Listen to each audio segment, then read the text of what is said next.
Kreml Hair Tonic and Kreml Shampoo present The New Adventures of Sherlock Holmes, starring Caitlin Devenney as Dr. Watson and Ellie Lucas as Sherlock Holmes.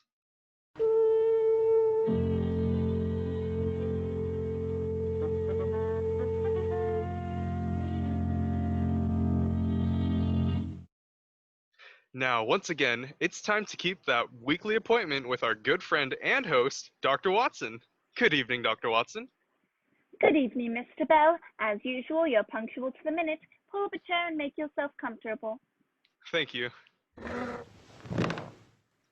That's it. I see that you have the old black tin dispatch box out again, Dr. Watson. I deduced that you were going over your notes on tonight's case. Elementary, my dear boy. Among the records, I came across some notes of some cases that I had almost forgotten. The shocking death of Crosby the banker, the Addleton tragedy, and some data of the unusual contents of the ancient British pharaoh. Those stories seem pretty intriguing, Dr. Watson. I shall tell them to you some other evening, Mr. Bell. Tonight, I'm going to recount an adventure that took place in the heart of the beautiful English countryside. I call it The Adventure of the Tolling Bell.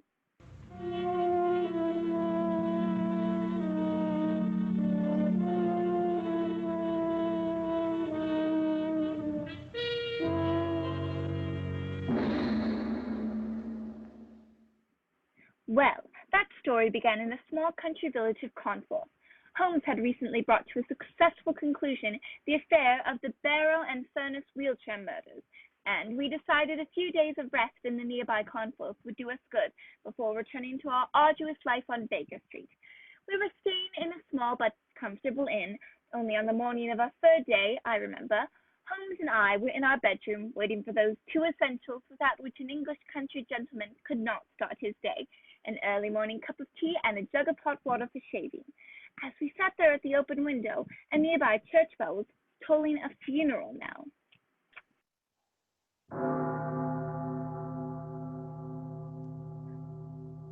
There must be a funeral in the village, Holmes. An astonishing deduction, Watson. There's no need to make fun of me.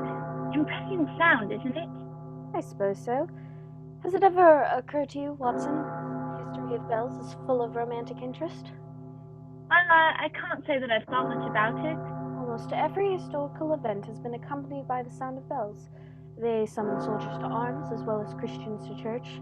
They sounded the alarm in the Multan invasions, and many a bloody chapter in history has been rung in and out by bells. Well, you seem to be a mind of information on the subject. Oh, yes, Watson, it's a fascinating subject. Come in. Come in. Good morning, my dear. Pardon me, gentlemen. I brought your tea and your shaving water. Mrs. Michol said to say your breakfast will be ready in half an hour. Splendid, Marion. Oh, Mary, the church bell is tolling a funeral now. Do you know who's been buried? That I do, sir. I wish it was me. It will be my turn soon.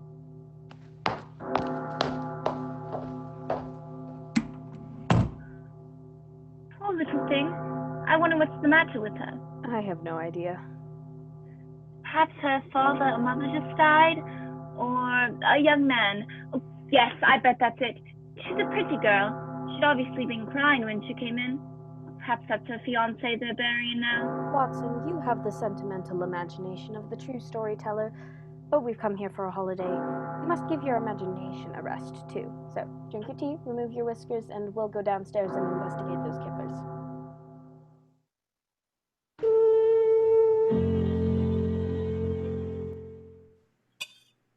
Would you like to keep it, gentlemen? Excellent, Mrs. Michol. Excellent. Never eaten better. Yes, indeed. By the way, Mrs. Michol, we heard the funeral bell tolling earlier on. Do you know who was being buried? Yes, I do. 2 souls were being buried, and one of them was a murderer. A murderer? Lord, in this peaceful village. What happened, Mrs. Michol? Well, old Fredgo, the corn merchant, found out his wife had been gallivanting around with a young fellow from Bolton. Cut her throat, he did, and then hanged himself. More tea? Oh, thank you. Shocking! So the peaceful countryside is not as peaceful as it's made out to be, Holmes. Things that I frequently had occasion to point out to you, Watson. Has the Morning Post arrived yet, Mrs. Michol? Here comes O'Gilly up the path with it now. I'll see if he's got anything for you. A murder. What do you make of it, Holmes? What is there to make of it, Watson? A jealous husband murders a faithless wife and then commits suicide. A tragic story, but a simple one. Top of the morning to you, gentlemen. Good morning, Gilly. Any letters for me today? Mr. Holmes, 2 letters. One of them's got some newspaper clippings in it, I think. And you got a postcard from a Mr. Lestrade. It wants you back in London bad, Mr. Holmes. There you are. Pardon myself, Louie. You've been reading Mr. Holmes' private correspondence. Bless your heart, Dr. Watson. If I didn't read other people's correspondence, how do I know what's going on in the village? You were right, Gilly. It is newspaper clippings. And, by the way, you heard about the murder of Mrs. Threadgold, I suppose? Heard about it? I told the bell this morning at the funeral. Did you say you're the bell ringer as well as the postman? Bless your heart, yes, Doctor. President of the Quarter Society, too, as well as being on the Parish Council. You're a busy man. That I am, sir. Take this afternoon now. I'm to ring those bells again. Not another funeral, surely. No, sir. A wedding this time. Oh, I'm glad to hear it. The Aunt St. Perry is marrying the Slatter girl. And you might say I'm responsible for bringing them together. Got some of their letters mixed up, I did. They looked each other up to exchange them, and presto! Before you know what's happening, they're getting married. Regular Cupid, you might say I am. Be off with you now, Gilly. Other people want their letters. Mr. Holmes doesn't want his kippers spoiled with your idle chatter. All right, Mrs. Crabapples and Vinegar. One of these fine days you'll smile, and the world will come to an end. Good day, gentlemen.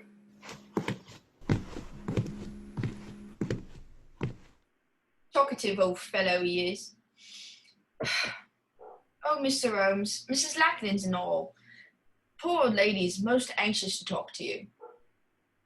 Mrs. Lakland? She has a seamstress shop on High Street. Her only son ran away from home a few months back. I think that's what she wants to talk to you about. Oh, but my friend's here for a rest, Mrs. Michol. I told her that, Doctor, but she won't go away without seeing Mr. Holmes. Oh, very well. Ask her to come in, please, Mrs. Michol. Yes, Mr. Holmes.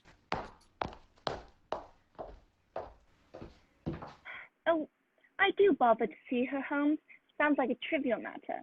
Oh, the disappearance of an only son can never be a trivial matter. Well, I meant trivial for you, not for her. This is Mr. Holmes and Dr. Watson, dear. Thank you, Emmy. Good morning, sirs. Good morning. Good morning. Please sit down, Mrs. Lakland. That's it. Now, what's the trouble? It's Tom, sir, me only son. He left me 4 months ago, and I've not seen hair of night of him since. You've had no message of him since he left? Not one word. I'm fair of me mind, sir. Have you any idea of his reasons for leaving the village? None, sir. He was a good boy, and he worked hard, and he didn't fool around with those flippity-give-it girls in the village. I think he's met with foul play, gentlemen, and I want you to find out about him for me, Mr. Holmes. I've heard say in the village that you're the greatest detective in England. Mrs. Lakland, I'd be glad to help you, but you've given me no clues to work with.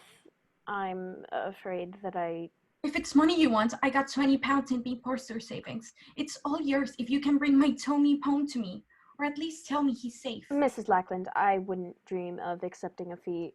However, I shall give your problem some thought. If I arrive at any conclusions, I'll get in touch with you at once. God bless you, Mr. Holmes. Good morning to you, sirs. Good day. Good morning, Mrs. Lakland. Poor old thing. I don't see how you can help her, Holmes. Nor do I, at the moment. But a young man who has grown up in a small village like this may have led a life that his mother is totally unaware of. You said that you had to work on one of your stories today, Watson? Yes, I have a letter from the editor of the Strand magazine yesterday, requesting a manuscript as soon as possible. Splendid. Then you must stay here at the inn and work on your latest masterpiece while I scour the village to see what may have been found out about this missing young man.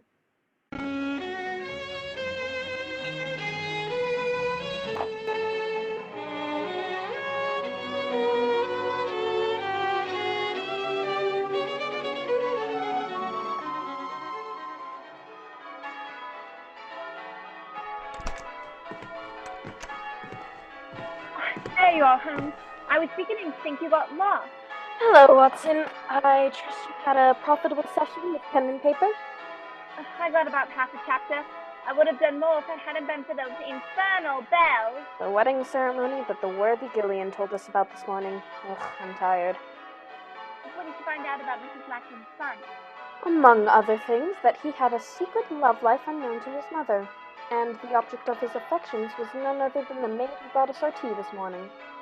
Mary, did you talk to her? No, it's her half-day off, and I was unable to find her. But I shall question her when she brings up our tea tomorrow morning.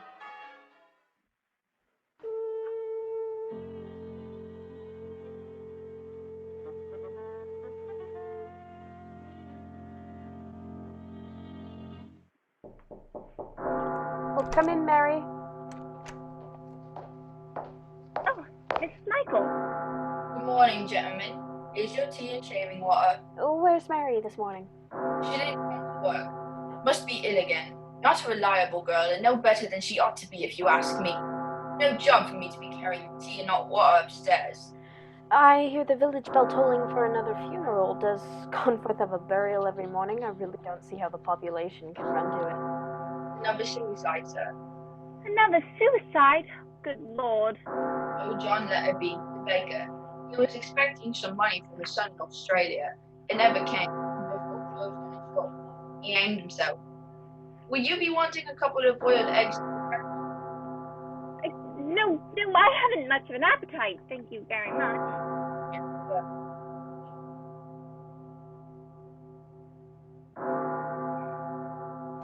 That woman seems absolutely heartless. She almost smacks her lips when she tells us about these tragedies. Yes, Watson, I noticed it. This peaceful village is beginning to seem strangely sinister to me.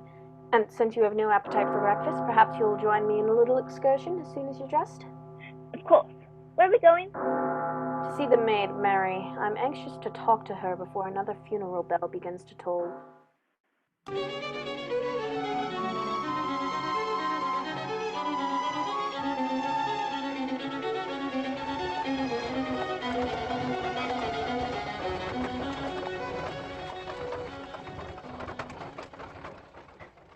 This must be the cottage home. They said it was the one with honeysuckle over the gate. Yes, and there's Mary sitting on the porch. Oh, she's got up. She's coming up the path to see us. Oh, good morning, Mary. I'm sorry you're not feeling well. Mr. Holmes, Dr. Watson, why have you come here? Not to ask about my health. Why should a servant girl matter to gentlemen like you? Oh, you misjudged us, my dear. I assure you that we are... Watson, let's be honest and admit that we didn't come here because of our concern for Mary's health. Then why did you come here, sirs? Mrs. Lakland asked me to try and find her son, Tom. Tom? Yes, Tom Lakland. I thought that you might be able to help me, Marion.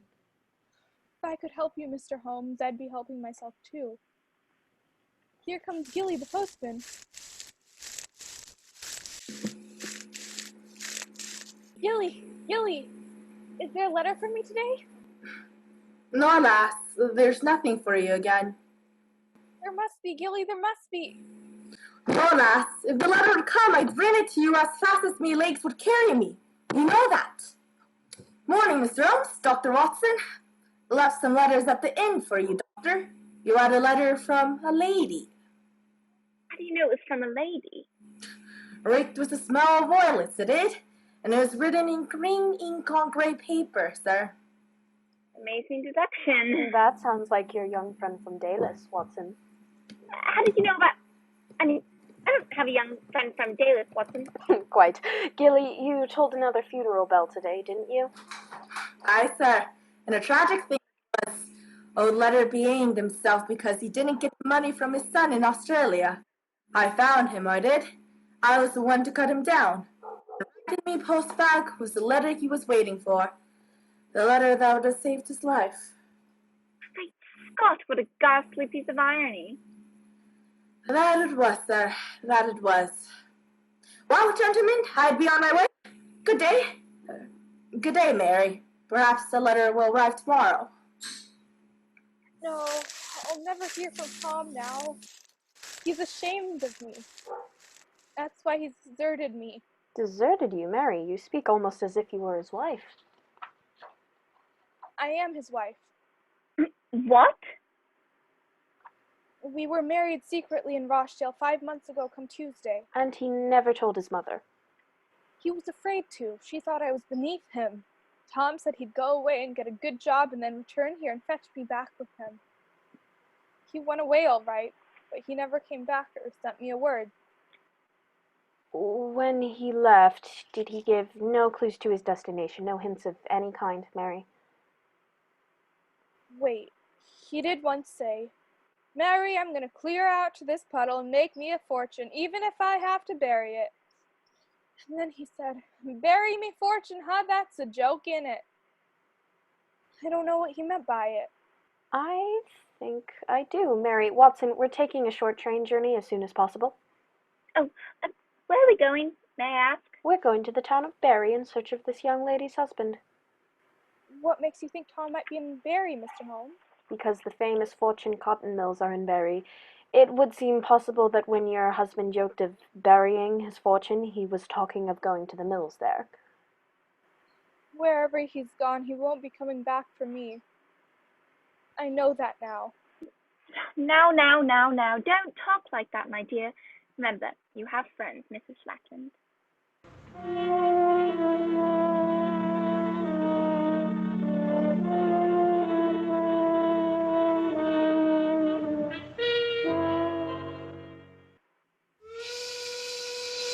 How much longer is Holmes going to be? He leaves me standing outside the factory gates as if I were a blasted coachman. Ah, there he is. Holmes!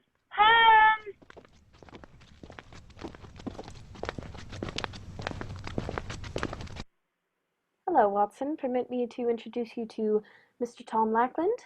Tom, this is Dr. Watson. How do you do, Dr. Watson? How do you do? Never mind how I do, young fellow me lad. How do you do? Your behavior has been absolutely shocking. Now what are you talking about? Leaving your dear mother and deserting your pretty little bride because you're ashamed of her. You're a scoundrel, sir. You deserve a good horsewhipping, and I have a good mind to give it to you. I don't know what you're talking about, Dr. Watson, but I don't like the words you use. And if it's violence you want, I don't mind telling you that I'm amateur heavyweight champion of the county. You are? I need to become aggressive. Now, let's not waste time on being acrimonious. Watson, let's get back to the station as fast as we can. The return of the prodigal is long overdue. We must give them every opportunity to kill the fatted calf.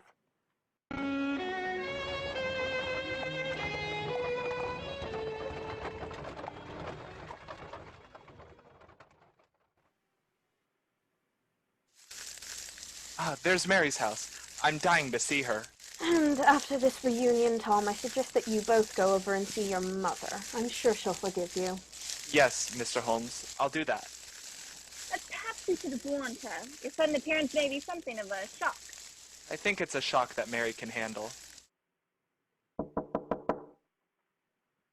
She must be out. The door's locked. Knock again if you don't mind. She may be asleep. Oh, great heavens, that was a revolver shot! Come on, Watson, help me break in the door.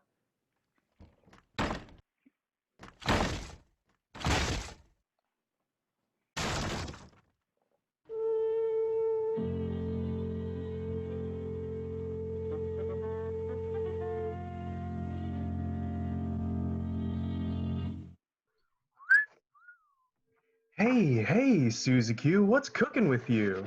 Your teeth look whiter than new. My teeth aren't new, but my toothpaste is new Pepsodent. Get with it, kids. New package, new flavor. New formula too, with brighter smiles for me and you. You'll wonder where the yellow went when you brush your teeth with Pepsodent.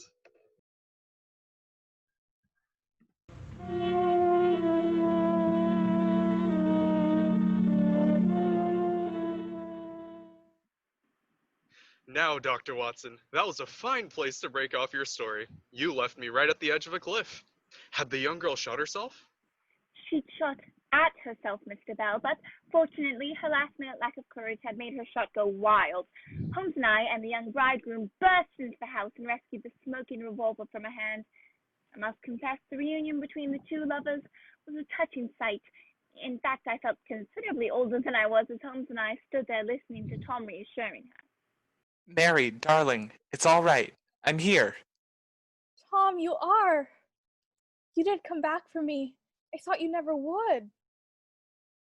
I tried to kill myself, but I hadn't the courage. Oh, there, Mary.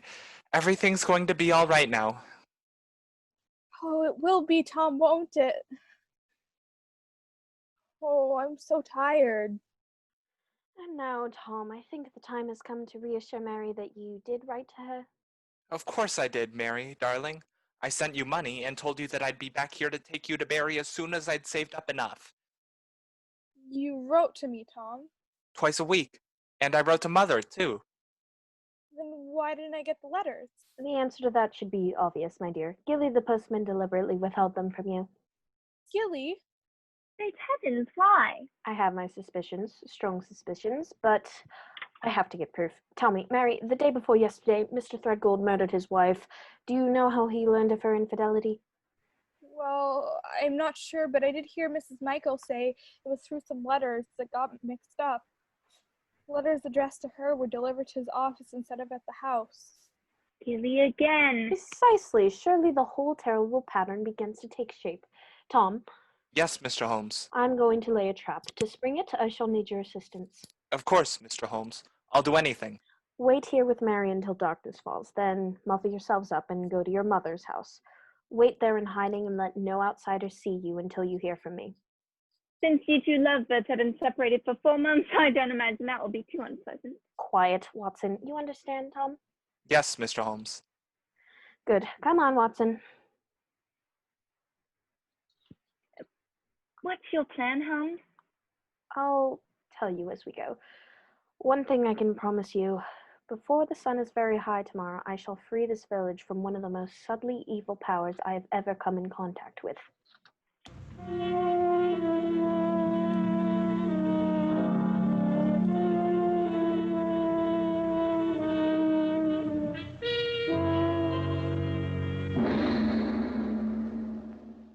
Good morning, Dr. Watson, Mr. Holmes. Good morning, Mrs. Michol. Good morning. I always said that Mary was a no-good girl, and now she's killed herself. But of course I had to come to... Very charitable, Mrs. Michol. I must say, in any case, the vicar said that the poor girl was of unsound mind. Yes, madam, you can't blame her. Well, are we getting into the church? Holmes, this farce is beginning to get on my nerves. What are we accomplishing by burying an empty coffin? You'll soon see, old chap. Come on, let's slip into the vestry. This way.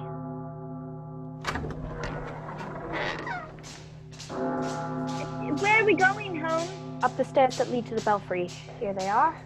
Well, supposing Gilly turns nasty when he finds out we know a secret. Then we must handle him to the best of our ability, Watson. Well, I must say I do not relish the thought of a pestle lying in the belfry of a church. The man must be insane. Obviously, that's why his power must be destroyed. This door apparently leads to the belfry. Keep your wits about you, Watson.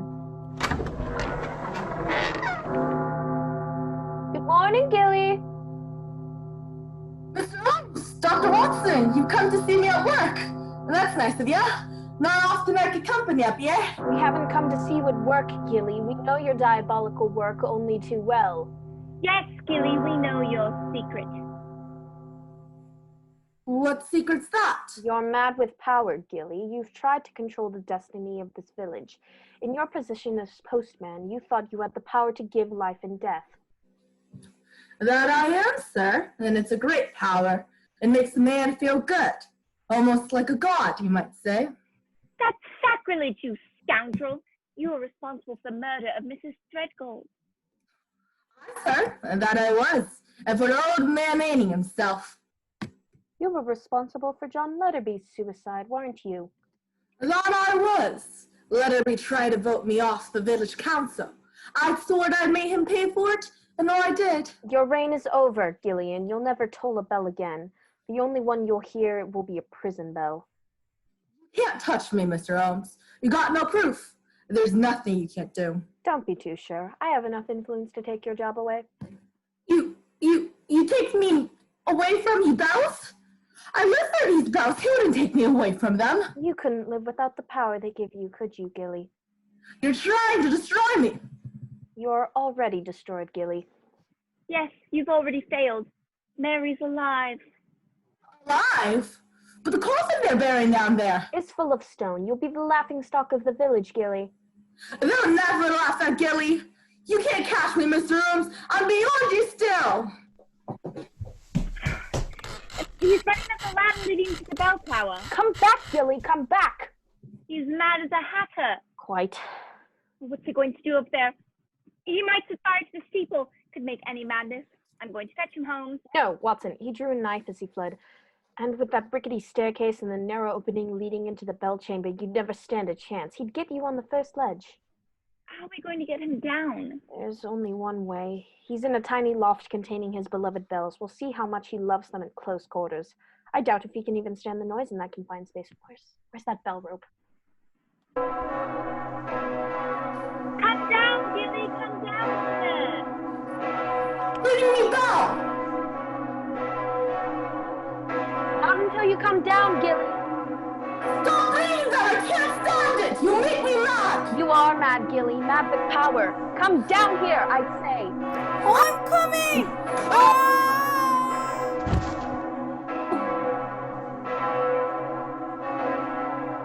Great heavens! He throws himself out of the belfry. Holmes, he has a chance of surviving that fall. I had no intention of causing that unhappy man to jump to his death, Watson. Though I can't help but feel his poor, demented mind may find a happier oblivion this way rather than the confines of an asylum. Yes, you're probably right, Holmes. It's been a shocking case, Watson. Shocking. And once again, it proves the old saying that violence does intrude recoil upon the violent.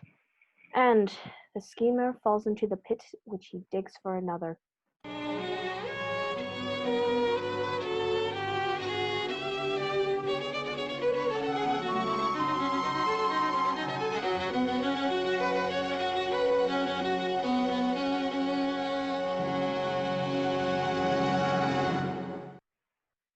Now, Dr. Watson, what about next week? Well, now, let me see what's left in here. Oh, next week, I'll tell you a rather gruesome story about how Sherlock Holmes saved the life and the sanity of a certain countermania. I call it The Adventure of the Carpathian Horror.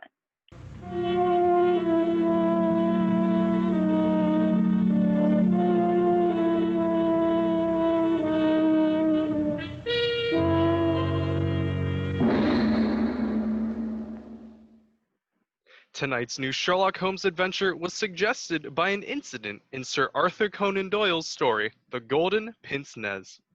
The Sherlock Holmes series is produced by Tom McKnight, with original music composed and conducted by Alex Steiner. This is Joseph Bell speaking for Cramel Hair Tonic and Cramel Shampoo, and inviting you to be with us next week at the same time when Dr. Watson will tell us...